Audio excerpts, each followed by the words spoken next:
Thank you, Jerry. Thanks to RIU and Vertical Events for putting on the show, and thanks to our sponsors for the event. Particular big shout out to Argonaut for including us in the Best Undeveloped Projects publication that's just come out. So very exciting times. Big change of pace now. We're talking about a vanadium development project. So we're not an explorer. We've done the exploration. We've defined resources, reserves, done a heap of work on the engineering and metallurgical, and now we're moving into development of, as Jerry said, the next primary vanadium project in the world. This is all available on the website. So the key to us, and we'll touch on it a bit further into this, and Dave Franklin spoke about it this morning, is looking at some of the, I guess, the geopolitical tensions that are going on, and vanadium is very much in the crosshairs in that space as far as where do you get reliable supply of vanadium. So we're blessed with having a fantastic Tier 1 project in a Tier 1 jurisdiction here in Western Australia, just down the road from Meekatharra, really ideally located as far as infrastructure and the support for development of a project. Mentioned high ESG standards, very key when you're developing projects of this nature. It's critical minerals, metals, and the support from various government sources of funding for these sort of projects. So having really high ESG standards and being in a jurisdiction like Australia is very, very important. We are going to be part of the global energy transition as far as being able to provide vanadium into large-scale energy storage for long-duration applications. And importantly for us as investors, we've got a whole bunch of near-term catalysts that we think will really drive the share price and move things forward for us. On that ESG front, people and community and what we're doing is very, very important. As we're moving into development of a project, how we interact with our community. We've got a long life asset here that we're going to be developing, and engagement with the community and getting people involved and supportive of that development is really, really key. So very big part of our journey and very much supported by our board and management team. We've had some changes over the last 12 months to our board and management. We've brought on Jackie Murray, joined us about this time last year as part of an investment from Resource Capital Funds, who are now our cornerstone shareholder. And then Dr. Carmen Letton joined us just more recently in August of this year. So Carmen brings a fantastic CV, ex-Anglo-American, very project development and project improvement, continuous improvement focus, so really strong changes into our board. And then on our management front, we've got David English, who some of you may be aware of as our Chief Operating Officer. David was very much involved in building DeGrussa for Samphire and Nova for Independence, but also spent a couple of years as General Manager Operations at the Windamurra Vanadium Project, which is the only previous operating vanadium project in Western Australia. So really key experience on this journey we're on at the moment to bring our project into development. And then I guess the other one, Alicia Civil, who came on just more recently as our CFO, came out of FMG. Fantastic skill sets to really build, and as we transition from what was a junior explorer into a developer and ultimately a producer of critical minerals. So a bit of a zoom in on the project itself. We are one of the world's largest undeveloped vanadium projects and also one of the highest grade undeveloped projects. And recently we just got even bigger. So currently reserve, which we brought out in the middle of about August of this year, 44.5 million tonnes, supports, as I say, a 25-year mine life. We'll be doing traditional open pit mining, ore body outcrops, very straightforward, conventional processing in the vanadium space, all integrated on site. And at 12,500 tonnes per annum average over the life of mine will be the largest single primary vanadium producer on the globe.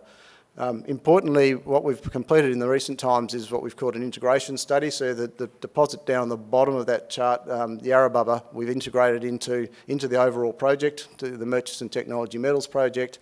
Yarrabubba is really important in that not only does it provide us high-grade vanadium feed, but also delivers an ilmenite byproduct. So we actually have two revenue streams whilst we're mining down at Yarrabubba, and that's a key differentiator for us that sets us apart from all our peers and really does have a big impact on the economics of our project. Earlier this month we brought out an updated resource statement, which is, the details are on that diagram, 153.7 million tonnes now in resource. Most importantly, the indicated and measured component of that increased up to 63 million tonnes. Previously we were sitting at 50 million tonnes supporting a 44 million tonne reserve. Now at 63 million tonnes, we're expecting that reserve to grow in line with that increase, and again, boost that mine life. And really importantly in that is some of that material we've converted across from inferred into indicated and measured is close to surface, so it's going to have a really big impact on our economics. Slide back into the bit of geology, but it I guess demonstrates how straightforward it's going to be from a mining proposition. Fantastic geometry for an open pit deposit. The pink or red layer there is the economic driver. So high grade vanadium in a nice thick chute, so 15, 20 metre wide layer of high grade vanadium mineralisation. Really important for us is that it's fresh at surface, so for our processing point of view, we get really good recoveries at a coarse grind size. So those in the operational space will understand that has a big impact both on capital and operating costs. So we get sort of world-leading recoveries at a coarse grain size, which means that we can get be at the bottom end of the cost curve. I guess also really importantly, I've just come back from a trip to visit some European investors and a partner in Japan, talking about low-cost energy. So the energy crisis globally, we're very fortunate in Western Australia where we have still got some reasonably priced gas resources. So really important for our process that we've got this ability to source some good, reliable supply of gas at pretty competitive pricing. So all of that is what really is going to deliver us a very, very compelling project and what we're calling an implementation study. So we're going through right now, delivering on that implementation study, delivering a bankable financial model, and we'll be very much positioning us as the bottom of the cost curve in the vanadium space. So what this implementation phase is all about, we've done the integration work, we know what the project looks like, we've done all the engineering and the metallurgy, we've done the reserve. We're now in a final stages really of a commercial competitive tendering process. So we've gone direct to market. Our own team has gone, as proponents, have gone direct to market for pricing on pretty well all the kit we need and all the supporting infrastructure we need to develop the project. So we're not doing a study per se, so that's why we call it an implementation phase rather than a study, because we're not going to an engineering house to do a study for us, we're actually going direct to market, and those inputs will be going straight into our financial model, and then that's what we'll be going to the banks with around the financing. So real market, real pricing that will take us through into that implementation. So why vanadium? It's not something that everyone talks about. On the top of everyone's list is why you'd be mining vanadium. I guess vanadium 101, the vast majority of vanadium is used in steel. So steel additive, 90% of vanadium still currently is used in steel. The more vanadium you use in steel, the less steel you need for an application. So therefore you get some real benefits from an emissions point of view. You're generating less steel, making less steel for the certain application. So that durability and lower emissions really key. But the big one for us is the vanadium redox flow battery space. So that's where we're going to be seeing a lot of vanadium being used and it's really, I guess, long duration energy storage. As we move more and more into renewables, we go through the transition away from hydrocarbons, we're going to be using a lot more large-scale, long-duration storage, and the vanadium redox flow batteries are ideally placed to deliver on that. Some numbers out of CRU looking at the overall stationary storage market and the changes over time, and their forecasts are that the battery market and particularly the VRFBs are going to take up a very big chunk of the stationary storage market and energy storage market over the next few decades. And we're seeing that, as it talks about in their sort of current markets, around 110,000 tonnes of vanadium, as I say, 90% of that currently used in steel.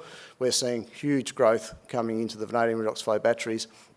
Very much a real focus for us as far as our downstream opportunities. So you can see this whole change in the product mix of where vanadium is going to be going to over the course of the next couple of decades. A bit back to where Dave Franklin was talking about, he didn't actually mention vanadium when he talked about the geopolitical climate around the world, but really interestingly, 78% of last year's vanadium supply came from China and Russia combined. the real key takeaway for me out of that is China sort of is self-sufficient. They consume pretty well everything they make, so that's not really a big participant in the external market. The stuff that comes out of Russia, 16% of global supply, 44% of Western world consumption of vanadium comes from Russia. So we've just recently come back from a ferroalloy conference, which was pretty exciting. But the big takeaway from that was the North Americans, Europeans are saying, we don't want to be buying product from Russia. We need to have an alternative source. Obviously Australia, one of the allies of all those countries, really ideally suited to be that replacement for that product from Russia. So we're in a really great place. The thematic around large-scale energy storage is really getting a lot of momentum.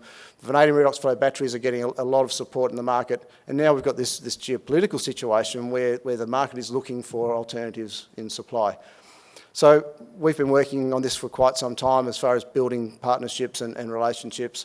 RIU System is a Japanese group that is very big in the vanadium electrolyte space and has got really strong linkages into the vanadium redox flow battery companies. Managed to get up there and visit them for the last couple of weeks and head out to their electrolyte site. Fantastic supporters of us. We'll be working with them to do downstream conversion of our vanadium into vanadium electrolyte here in WA. Really key is that then facilitates the ability to actually build these batteries here. If you're not making the electrolyte locally, it's really hard to roll out these batteries locally.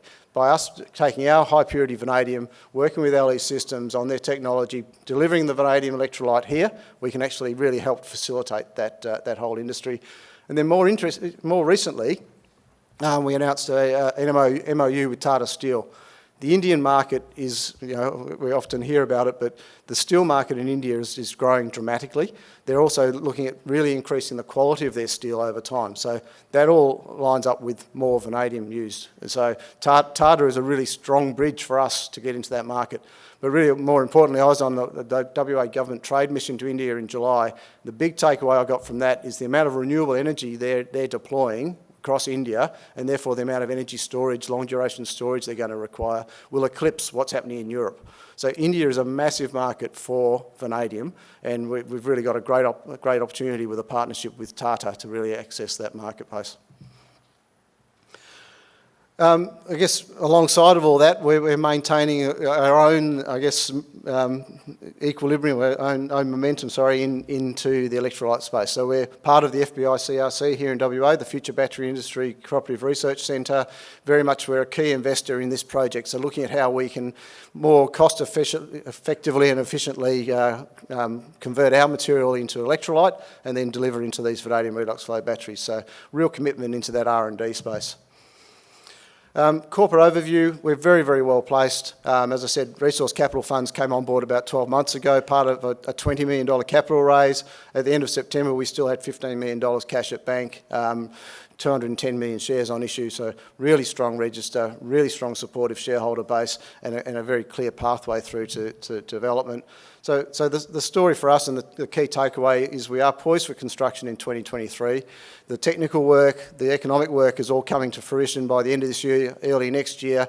Environmental approvals are well advanced. Engagement with our traditional owners on country is really well advanced. So we've got a very clear strategy to be starting to implement our project in about the middle of next year and move through from there, construction, commissioning and into production of high purity vanadium here in the West. Really strong quality partners across industry, but also government. And as I said before, really key to developing a project of this nature is engagement with groups like NAIF, groups like Export Finance Australia, and other credit agencies around the globe. So very much a very, very compelling investment story, I believe. A globally significant project. As mentioned, we will be the 4th primary vanadium producer on the globe. We will be the largest primary vanadium producer on the globe. In a time when vanadium growth is happening, we're going to need more and more vanadium, so we're really ideally situated to be delivering this critical mineral, which is really going to support this transition that we all talk about.